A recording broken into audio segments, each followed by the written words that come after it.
Are you going to be on your own during an SHTF crisis? That's something we should definitely be self-reflecting on right now, post-holiday gatherings. I want you to take an inventory of everyone who is at your home or whatever home you were celebrating the holiday at, and figure out exactly who will be there during a crisis, because that is a good indicator of those who will be around you during any kind of a long-term emergency. And if you're like me, who recently moved to a new town and I don't have a huge network of local people that I'm spending holidays with, you are on your own. And you should definitely keep in mind that the people that were around you during the holiday are probably the people you'll be around during an SHTF event as well. Now, this gives us some things to plan ahead for. For myself, it means I either A, need to network better, meet more people locally, and find people I trust close enough to actually spend a holiday with, or B, plan accordingly to realize that at the end of the day, even though I have a network of great people in my area, due to distance and timing and everything else,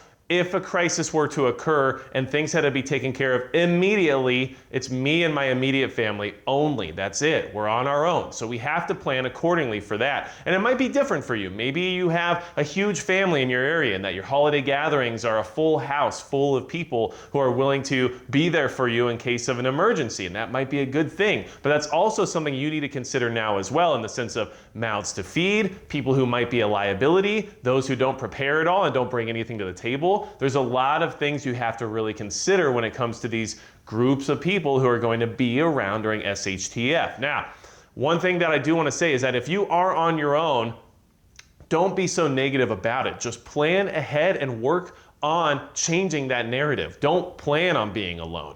Plan on trying to find a network. Plan on trying to find people in your area that you can build community with, that you can build a network with, and that you can actually rely on during an emergency situation. But in the meantime, knowing that you are on your own also gives you the ability to plan for that exact situation. So make sure you can take care of yourself. Make sure that you have rations, and make sure that you have power and everything else that you might need to take care of you and yours. Whether or not that means having a huge group or a team on your side when things fall apart doesn't make a difference. What really matters is being able to plan for the fact that you know exactly who will be there with you in that moment when something were to occur. And that is exactly how I'm planning as well. Look, I spent a lot of time and a lot of effort trying to build community and trying to build a network, and so far it's going pretty well. But in my area where I live, rural North Dakota, things are very spread apart.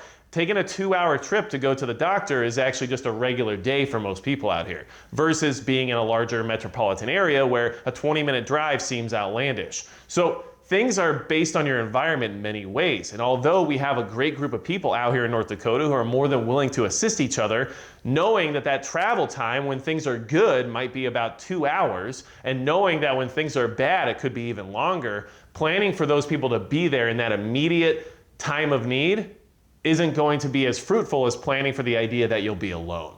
And so even if you spent your holiday by yourself, or you spent it with maybe just your immediate family, understand that you should plan ahead for that to be the same situation if there's ever a giant emergency.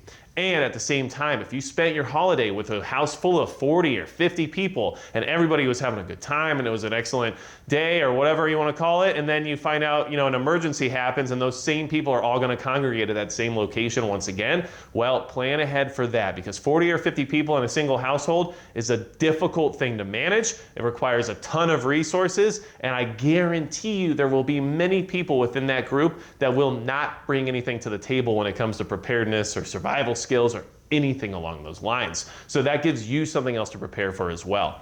We know we're on our own in many ways here in the preparedness community. We know that we are our own first responders, we are our own first aid, we are our own self-defense, we are our own everything when it comes to surviving any kind of large SHTF scenario. However, coming off of the holiday, it gives us a good thing to reflect on in the sense of those who will be there or those who will not be there, and exactly who will be there for us when that time comes. And I think we all know the answer to that because of our recent events. So, I wanted to bring this to your attention, give you something to think about, and give you something to plan ahead for so that we can keep moving forward in our preparedness. And I am looking forward to maintaining what we're doing here through 2022, even though I might not have all the best things to say about that year so far.